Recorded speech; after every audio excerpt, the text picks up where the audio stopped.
In a tense Atlanta courtroom, the world held its breath as Shekinah Anderson stood up, trembling, holding a small silver flash drive. No one knew what she was about to do.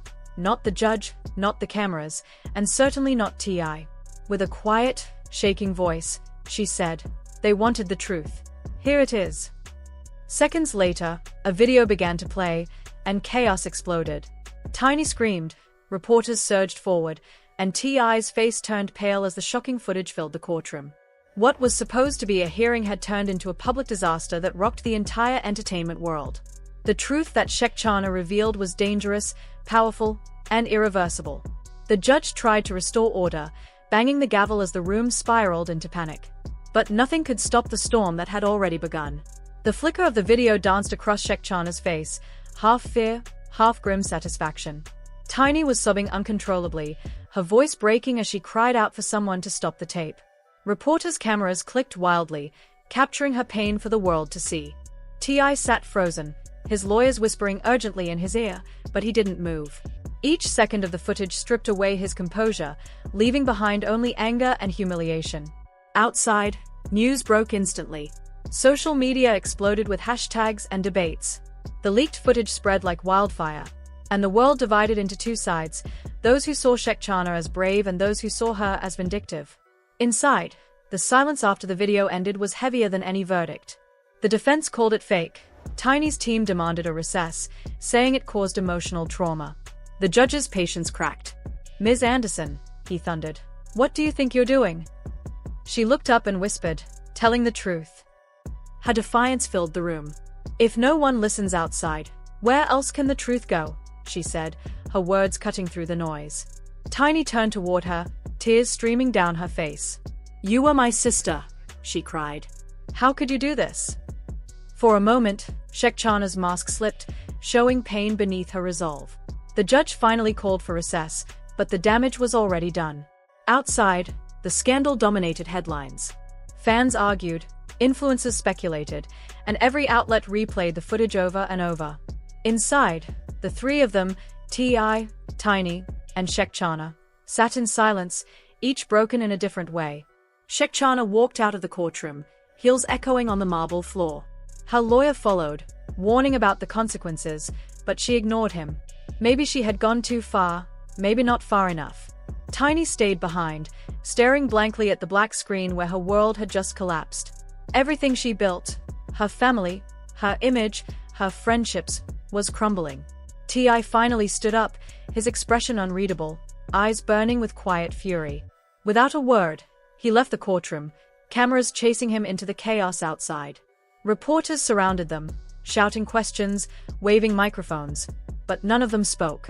Their silence said more than words ever could. As night fell over the courthouse, news anchors repeated the same headline: Shekinah's leak destroys the Harris empire.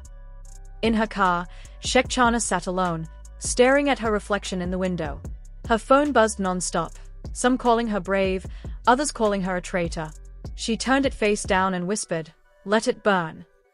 Her lawyer called it an inferno, but she called it the truth. Still, deep inside, guilt lingered. She remembered when things were different, before fame, before betrayal, when she and Tiny were like sisters, laughing in her living room, defending each other against gossip. Back then, loyalty meant everything. But now, under the harsh light of exposure, that loyalty was dead. What started as friendship had ended as war, and no one, not T.I., not Tiny, not Shekinah, would ever come out of it the same again. For a long time, their world had revolved around fame, loyalty, and the illusion of unbreakable friendship. Shekinah used to believe that love and loyalty were stronger than ego. But fame changes everything. It's like gravity. It pulls, stretches, and eventually breaks whatever gets too close. The cracks started small, a cold comment here, a quiet exclusion there, the way cameras always turn towards someone else. She brushed it off at first, convincing herself it didn't matter. But it did. The night she overheard her friends whispering her name with bitterness was the night something inside her began to shatter. The footage that now haunted every headline had been her insurance, not her weapon. She never meant to use it, but power tempts the wounded. When the Harris Circle turned their backs on her and the public dragged her name, revenge became impossible to resist. Her lawyer's warning echoed in her mind. You know there could be charges, defamation, contempt, invasion of privacy. She only sighed and said, "They've been destroying my name for years. I just gave them something real to talk about." But deep down, she knew there would be a cost. Outside, the courthouse glowed under harsh lights, and she imagined Tiny still crying, T.I already plotting his counterattack.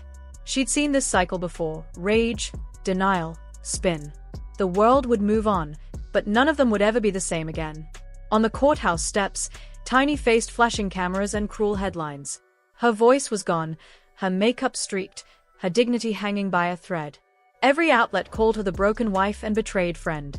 She hated the pity, but mostly the betrayal that turned her private pain into a public circus. Inside, T.I was pacing like a man trapped in his own reflection. "They think they can destroy me with this," he muttered. But the fear in his eyes told another story. By midnight, the footage had been torn apart by every corner of the internet, analyzed, exaggerated, turned into memes and podcasts. It was no longer about truth. It was entertainment. That night, Shekinah sat alone at her vanity, the same place she once got ready beside Tiny before concerts. Her reflection looked like a stranger's. A message flashed on her phone. It was from Tiny. "Why did you do it?" Her hands trembled. She typed, deleted, tried again, then stopped. There were no words that could rewrite what had already happened. She whispered to the empty room, "Because no one believed me when I was quiet." Outside, sirens echoed through the sleeping city. She closed her eyes and imagined a world where she hadn't pressed play, where friendship had survived fame. But that world was gone.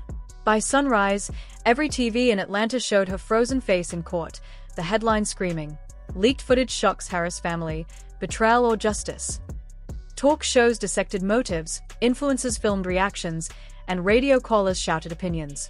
The scandal was no longer a story. It was a spectacle. In a glass office downtown, T.I.'s PR team swarmed around him like soldiers preparing for war. Press conference by noon. Denial across all platforms, his manager ordered. "We bury her." He didn't argue. He didn't have to. The world was already turning against her.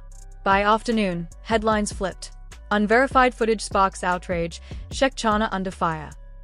Anonymous sources painted her as jealous, erratic, vengeful. Tiny watched the coverage from her bedroom, phone on silent, curtains drawn. Her tears had dried, but the ache hadn't. The betrayal cut deepest not because of what was exposed, but because of who had exposed it. She remembered the way Shekinah had whispered, "Play it," as if it were a prayer. Every memory now felt like a warning she hadn't noticed. Later that night, T.I appeared on TV, calm and calculated. "We are victims of a malicious act," he said smoothly. "We trust the legal system to find the truth." His words sounded perfect, but to Tiny, they felt hollow. Meanwhile, Shekinah's world collapsed around her. The same voices that once praised her now called her unstable. Endorsements vanished overnight.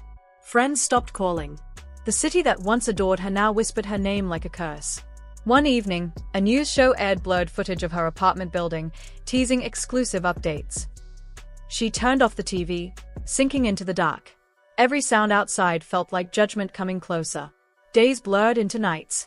She barely ate, barely slept. The rush of vengeance had vanished, replaced by guilt and regret. In the quiet, she replayed Tiny's face when the footage started. The betrayal, the heartbreak, the disbelief. It haunted her more than any headline.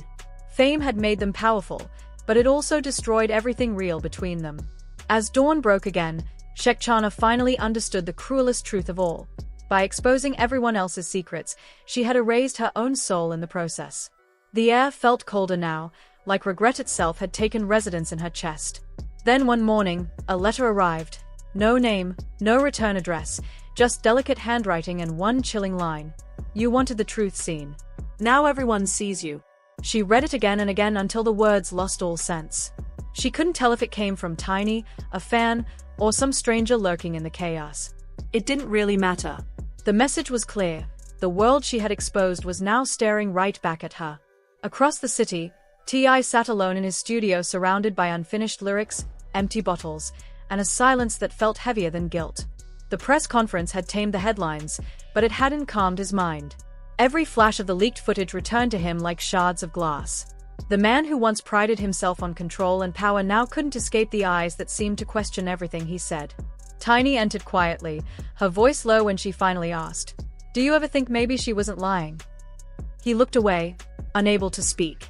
He didn't need to, his silence said enough. Outside, rain poured steadily, painting the city in shades of gray.